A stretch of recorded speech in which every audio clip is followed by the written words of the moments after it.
¿Qué tal? Mi nombre es Rodrigo Chávez Peraza, estudiante de la Universidad Virtual del Estado de Guanajuato, con número de matrícula 2002-7398 de la licenciatura en Derecho. En esta ocasión se presenta el reto número 5 que lleva por título Aplicación práctica de la norma a los contratos mercantiles internacionales del módulo Sociedades y Contratos Mercantiles, que es impartido por la maestra Beatriz Soledad Sierra Espinosa. En esta tarea se nos presenta un caso práctico, el cual expondremos a continuación. Dice: el Hospital Caminemos Juntos, ubicado en España, celebró un contrato con el laboratorio Codis Phillips, ubicado en Nueva Zelanda. El objeto del contrato fue la adquisición de una caja de material de uso quirúrgico, 10 camas de hospital, 5 máquinas de oxígeno y una caja de apósitos y banditas adhesivas que el laboratorio entregaría al hospital. Las negociaciones se hicieron mediante intercambio de correos electrónicos. El precio pactado de la mercancía fue por la cantidad de 2 millones de pesos y culminó con la firma electrónica del contrato el día 30 de enero del 2020. Se estableció como tiempo máximo de entrega de la mercancía 3 meses. El mes de junio del 2020, al llegar la mercancía, el personal de hospital revisa la entrega y hace las siguientes anotaciones. Se recibió una caja de material de uso quirúrgico, una caja de abatelenguas y aplicadores, 4 máquinas de oxígeno y el embalaje de 3 de las 10 camas del hospital estaban defectuosas. Bueno, basándonos en este planteamiento, daremos respuesta a las siguientes preguntas. La primera dice: ¿qué tipo de contrato mercantil celebraron las partes? Bueno, considero que es un contrato de compraventa internacional, y esto debido a que sus principales características son el que hay un acuerdo entre dos operadores económicos, los cuales residen en diferentes naciones y en cuyo acuerdo la parte vendedora se compromete a entregar al comprador una mercadería en determinado lugar, precio y al plazo convenido.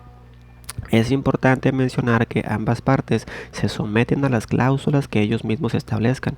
También es importante mencionar que, al ser contratos internacionales, estos pueden presentar vínculos con más de un ordenamiento jurídico, principalmente con convenios celebrados en donde estos países estén inscritos. Además, el contrato, según el artículo 11 del Convenio de Viena de 1980, nos indica que el contrato de compraventa no tendrá que celebrarse ni probarse por escrito, ni estará sujeto a ningún otro requisito de forma. Podrá probarse incluso por cualquier medio, de hecho hasta por testigos únicamente. La siguiente pregunta es: ¿el contrato se puede considerar de carácter internacional? ¿Y por qué? Explícalo. Bueno, nuevamente es una pregunta muy parecida. En este caso me basé en el artículo primero de la Convención Interamericana sobre Derecho aplicable a los contratos internacionales. Vaya, podríamos decir que se trata de contratos de carácter internacional, principalmente porque las partes que están implicadas en este contrato, nuevamente reiterando, tienen sus establecimientos o domicilios en países distintos. Se distinguen por referirse siempre a bienes muebles y quedan excluidas las ventas de inmuebles, la propiedad intelectual e industrial, las cosas para uso personal y familiar, y también quedan excluidos los valores mobiliarios. Esto también tiene sus bases en el artículo 2 y 3 de la Convención de las Naciones Unidas sobre los contratos de compraventa, el Convenio de Viena de 1980. Estos artículos mencionados también aplican a la respuesta de la pregunta anterior. La pregunta 3 dice: ¿qué tipo de contrato internacional celebrado por medios electrónicos identificaste? En este caso, se identifica un tipo de contrato celebrado en línea y ejecutado fuera de línea. Esto debido a que se perfeccionan mediante un intercambio electrónico de datos de ordenador a ordenador. Es un contrato e-commerce indirecto. ¿Y por qué indirecto? Bueno, ya que la ejecución para su cumplimiento da lugar a los medios tradicionales Y esto debido a que existe una imposibilidad material para ejecutar el contrato únicamente por los medios electrónicos. Entonces este tipo de contrato responde al esquema cosa por precio. Se tiene que recurrir a los medios físicos para poder transportar la cosa, los bienes. Si fuera un contrato e-commerce directo, entonces se hablaría de un servicio de cable, un servicio de educación en línea, entre otros. La pregunta 4 es: ¿qué obligaciones corresponden a cada parte por la suscripción del contrato? Bueno, argumentando a lo que doy como respuesta y con base al artículo 4 y del 30 al 60 del Convenio de Viena, el cual menciona que tienen facultad para regular la formación del contrato de compraventa y los derechos y obligaciones del vendedor y el comprador. Bueno, en base a esto se indica lo siguiente: dentro de las obligaciones entre las partes implicadas para este tipo de contrato tenemos las siguientes. En primer lugar, el vendedor estará obligado a entregar la mercadería, así como transmitir su propiedad, además de que deberá entregar algún documento donde especifique que cumplió con las indicaciones del contrato. El vendedor debe entregar la mercadería en el lapso de tiempo y en el lugar pactado. En caso de que el vendedor no cumpliere con estas obligaciones, entonces el comprador podrá exigir la entrega de otras mercaderías en sustitución de las primeras, exigir la reparación de estas y rebajar el precio al valor de las mercaderías realmente entregadas. El comprador se obliga también a pagar el precio a la fecha y lugar acordado. Ambas partes pueden fijar un tiempo razonable para solucionar cualquier inconsistencia entre lo que se había pactado. La pregunta 5 dice: las partes no señalaron legislación alguna, entonces ¿cuál debe aplicarse? A lo que doy como contestación: bueno, este tipo de contratos se rigen por el principio de la autonomía de la voluntad.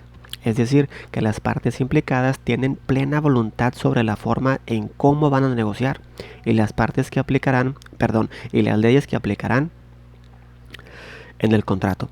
Debido a esta libertad, la aplicación normativa suele carecer de concordancia entre las partes y se presta para controversias de leyes en el tiempo, conflictos sobre la validez del contrato, conflictos de jurisdicción y conflictos tributarios. En este caso, se podría recurrir a las regulaciones que se han celebrado mediante convenios internacionales, los cuales tienen el propósito de regular el comercio internacional en aquellos países que estén suscritos en dichos convenios. Bueno, por ejemplo, se podría seguir los lineamientos que se establecen en el Convenio de Roma, que data sobre la ley aplicable a las obligaciones contractuales, y es que pues España y Nueva Zelanda forman parte de este convenio. Es importante mencionar el artículo 3, que nos indica que se aplicará la ley del país con el que el contrato de compraventa internacional presente los vínculos más estrechos, según el principio de proximidad. Se aplicará de esta forma si las partes implicadas no llegasen a un acuerdo para determinar qué ley se aplicará para resolver asuntos relacionados de conflicto con el contrato. Bueno, de igual manera existen otras regulaciones y convenios, como en el caso del Convenio de Viena, que ya hemos mencionado. La pregunta 6 dice: considerando que la recepción de la mercancía no fuese acorde a lo que se celebró en el contrato, ¿qué opciones crees que tenga el hospital frente al contrato? Argumenta tu respuesta. Bueno, doy como contestación que de acuerdo al artículo 74, 75 y 76 del Convenio de Viena, se podría exigir una indemnización por daños y perjuicios debido al incumplimiento, o podría haber una compra o venta de reemplazo, entre otras varias regulaciones. La pregunta 7 dice: ¿crees que procede la cancelación del contrato? A lo que doy como respuesta que sí es posible, si así lo convinieran ambas partes, esto con base en el artículo 29 del Convenio de Viena, pero es posible de igual manera llegar a un acuerdo para cumplir con todos los términos pactados. ya que también se podría aplicar el artículo 50, el cual especifica sobre esta misma situación. Especifica que si las mercaderías no fueran conforme al contrato, aunque se hubiera pagado o no por ellas, el comprador podría rebajar el precio proporcionalmente al valor de la mercancía que realmente recibió. Prácticamente nos habla de sentido común. Entonces, bueno, ya como conclusión y para terminar, dice: enuncia qué cláusulas crees que podrían ser aplicables al contrato celebrado entre el Hospital Caminemos Juntos y el Laboratorio Collins & Phillips para prevenir futuros conflictos. En este caso, considero que primeramente se requiere de una base confiable en cuanto a la regulación del acto jurídico que se celebra. Lo más recomendable es basar los términos de ambas partes conforme a las reglas Incoterms, International Commercial Terms, términos de comercio internacional, creadas por la Cámara de Comercio Internacional, que son las regulaciones más aceptadas y más comunes hoy en día para regular la compraventa internacional. Las usa China, Estados Unidos y varias potencias. Bueno, estas reglas se deberán acordar en el contrato de compraventa internacional. En primer lugar, está el preámbulo, o sea, la identificación de las partes implicadas y sus obligaciones. Se debe indicar también cuál sería el objeto del contrato y describir la mercancía. Se debe indicar también los plazos y las condiciones de entrega. Se debe agregar también que se deberá inspeccionar la mercancía. Debe haber también una regulación pactada sobre la transmisión de los derechos de propiedad y de riesgo.